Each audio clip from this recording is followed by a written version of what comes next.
Bismillahirrahmanirrahim.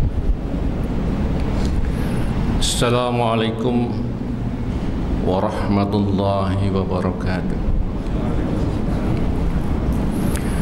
Innal hamdalillah nahmaduhu wa nasta'inuhu wa nastaghfiruh wa na'udzu billahi min shururi anfusina wa min sayyiati a'malina.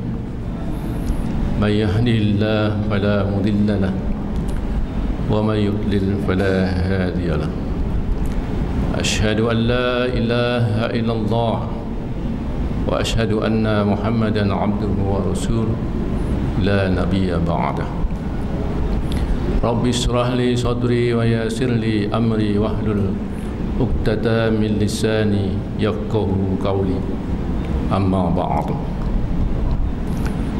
قال الله تعالى في كتابه الكريم أعوذ بالله من الشيطان الرجيم يا أيها الذين آمنوا اتقوا الله وقولوا قولا سديدا وقال الله تعالى أيضا واعبدوا الله ولا تشركوا به شيئا وبالوالدين إحسانا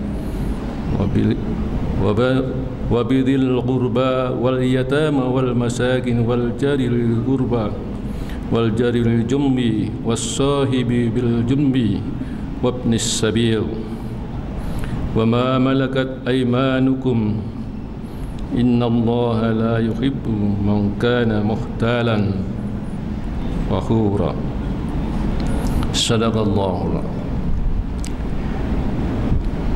Para hadirin jamaah salat duhur Masjid Nurullah yang insyaallah dimuliakan oleh Allah Subhanahu wa taala.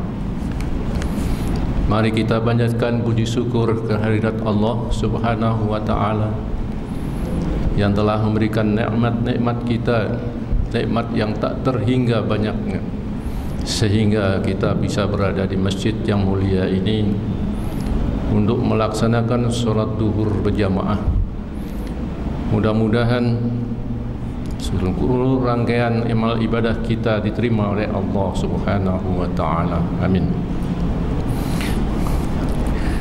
Para hadirin, bapak-bapak, ibu-ibu yang dimuliakan Allah Subhanahu wa taala.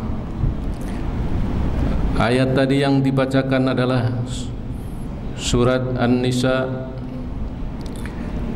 ayat yang ke-36. A'udzu billahi minasyaitonir rajim. Wa'budullaha wa la tusyriku bihi syai'an wa bil walidaini ihsana wa bidzil qurba wal yatama wal masakin wal jaril qurba wal jaril junbi was sahibi wal junbi wa ibnis sabil wa ma malakat aymanukum innallaha la yuhibbu man kana mukhtalan fakhura, yang artinya, dan sembahlah Allah dan janganlah kamu mempersekutukannya dengan sesuatu apapun, dan berbuat baiklah kepada kedua orang tua, karib kerabat, anak-anak yatim, orang-orang miskin, tetangga dekat dan tetangga jauh, teman sejawat, ibnus sabil, dan hamba sahaya yang kamu miliki. Sesungguhnya Allah tidak menyukai orang yang sombong dan membanggakan diri. Para hadirin yang dimuliakan oleh Allah Subhanahu wa taala, dalam ayat ini ada 3 hal. Yang pertama adalah Allah sendiri menyerukan, sembahlah Allah, jangan melakukan syirik, jangan menyembah yang lain, jangan menuhankan Tuhan yang lain selain Allah. Banyak kita lihat kepercayaan-kepercayaan di luar kepercayaan kepada Allah Subhanahu wa taala, baik itu berupa kepercayaan-kepercayaan kebatinan, kepercayaan-kepercayaan kepada benda-benda keramat, kepercayaan kepada kekuatan-kekuatan yang semuanya berasal dari syaitan atau jin yang memperdaya manusia akan bergabung kepada jin dan syaitan melawan Allah Subhanahu wa ta'ala. Maka Allah sendiri yang akan menghukumnya, dan syirik itu tidak akan diampuni. Kemudian yang kedua adalah berbuat baik kepada orang tua, kerabat, teman sejawat, tetangga dekat, tetangga jauh, dan lain-lain yang tadi sebutkan. Banyak kita harus bersilaturahim dan bersahabat baik, terutama kepada ibu bapak. Dalam ayat yang lain disebutkan bahwa kepada ibu dan bapak mengatakan uf atau itu pun tidak diperbolehkan. Namun apa yang kita lihat di dalam masyarakat, banyak sekali anak-anak terhadap orang tua yang berbicara yang tidak sepatutnya. Tidak sepatutnya anak berbicara kepada orang tua, sehingga Allah akan memberikan suatu hukuman berupa mengangkat barokahnya terhadap anak itu. Akibatnya kita lihat anak itu sulit untuk belajar, terutama belajar agama, dan juga kesulitan dalam mencari pekerjaan, kesulitan dalam mencari nafkahnya sendiri. Banyak hal-hal yang sebetulnya kita sudah diberikan contoh oleh Allah Subhanahu wa ta'ala. Ini anak yang taat kepada orang tua, ini anak yang soleh, kelihatannya enak dilihat, berbicaranya juga enak, rezekinya juga gampang. Itulah kalau Allah sudah mengangkat barokahnya, na'udzubillah, summa na'udzubillah min dzalik. Kemudian kepada tetangga dekat. Tetangga dekat barangkali sudah dicontohkan oleh sahabat Rasulullah sallallahu alaihi wasallam bahwa tetangganya membangun rumah sehingga mengakibatkan kebocoran terhadap rumahnya dari tetangganya itu sendiri. Itu berlangsung sampai 10 tahun lamanya. Begitu tetangganya mengontrol, ya Allah ya Rabbi, ini yang menyebabkan kebocoran gara-gara aku membangun rumah ini. Iya ya fulan, ya sahabatku, kenapa kamu tidak memprotes waktu saya membangun? Saya takut tersinggung. Gak apa-apalah.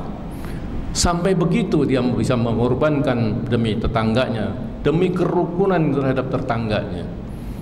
Kita lihat di sini, Masya Allah, kalau ada orang membangun rumah, tapal batasnya ya sudah dipelototin, geser 1 senti pun akan dipertanggungjawabkan, akan dipertengkarkan, akan diperdebatkan sekuat tenaga.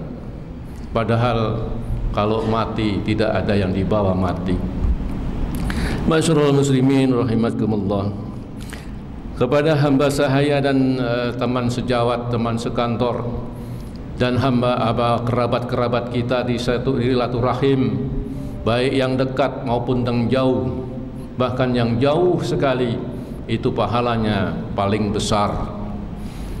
Barangkali kita punya kerabat yang jauh, umpamanya di Pulau Madura, yang sulit transportasinya, bahkan bisa sehari semalam baru nyampe di sana. Begitu ketemu, Masya Allah, nikmatnya beda dengan kerabat-kerabat yang sesama kota di Jakarta. Bahkan kita lihat hanya SMS atau WhatsApp atau BB yang bersilaturahim kepada saudara-saudara kita, baik di Jakarta, di luar kota Jakarta yang jauh nuni sana. Tetap tentu saja pahalanya lain dan keakrabannya juga akan lain. Kemudian yang ketiga, janganlah berlaku sombong. Karena Allah dalam ayat ini menutup dengan innallaha la yuhibbu man kana muhtalan fakhura.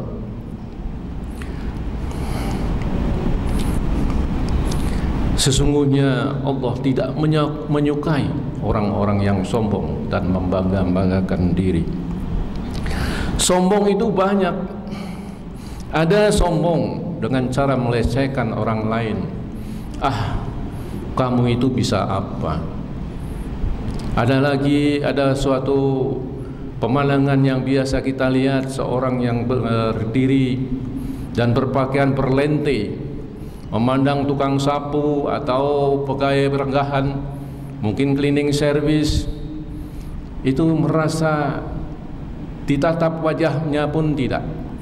Padahal kalau dia disapa, selamat pagi mas, atau dalam sapaan muslim, assalamualaikum, apa kabar, mana keluarga, sehat-sehat, senang sekali orang itu.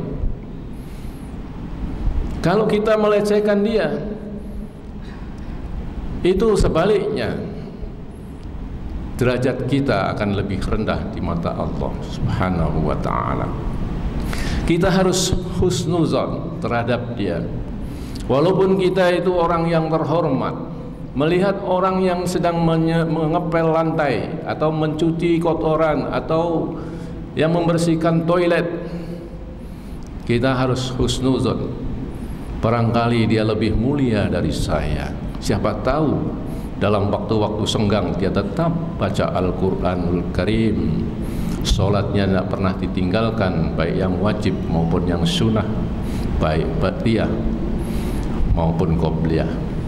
Puasanya Senin Kamis nggak pernah ditinggalkan. Siapa tahu di dalam ayat yang lain Allah menyebutkan orang yang paling mulia adalah orang yang paling takwa kepada Allah Subhanahu wa ta'ala. Makanya kalau kita itu memandang seseorang, sebaiknya kita husnuzan, bersangka baik bahwa dia sebetulnya lebih mulia dari kita. Kepada orang yang muda barangkali kita juga masih harus bersangka baik. Dia lebih muda, dosanya belum sebanyak saya kan udah tua, banyak sekali dosanya. Masya Allah, belum tentu Allah akan mengampuni dosa-dosaku. Sedangkan dia masih banyak perjalanan, ibadahnya masih dikasih kesempatan sebanyak-banyaknya oleh Allah Subhanahu wa ta'ala. Kemudian sombong, merasa paling benar. Ini penyakit. Kalau paling benar itu berarti yang lain salah. Umpamanya ini, kalau kita bergaul di suatu tempat ibadah, katakanlah masjid, mungkin masjid-masjid di luar ya. Kalau di sini kayaknya nggak ada orang yang sombong, atau mungkin ada tapi saya nggak tahu. Jadi merasa dirinya itu paling benar, yang lain itu salah.